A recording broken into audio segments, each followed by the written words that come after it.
नमस्कार मित्रांनो. पॉलिटीमध्ये महान्यायवादी आणि महाधिवक्ता या दोन सेक्शनवरती नेहमी प्रश्न विचारले जातात. प्रश्न विचारण्याचे पहिला अँगल येतो की त्याचा आर्टिकल कोणता येतो.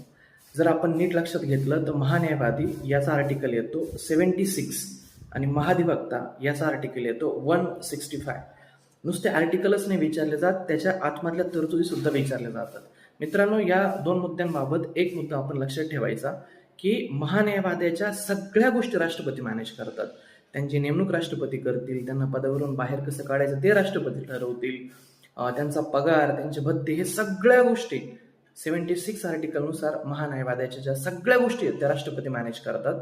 आणि 165 नुसार जे महाधिवक्ता असतात त्यांची नेमणूक राज्यपाल, त्यांना राज्यपाल काढू शकतो, त्यांचे पगार भत्ते, या सगळ्या गोष्टी महाधिवक्त्याच्या हे राज्यपाल ठरवतात. ह्या दोन गोष्टी एकदम प्रकर्षाने लक्षात ठेवायच्या.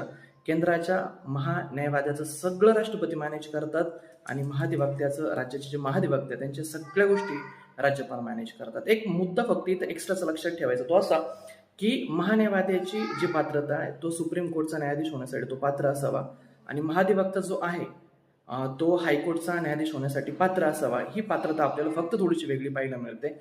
बाकी अदरवाईज यांच्या सगळ्या गोष्टी तिकडं राष्ट्रपती आणि इकडं राज्यपाल मॅनेज करतात. Thank you so much.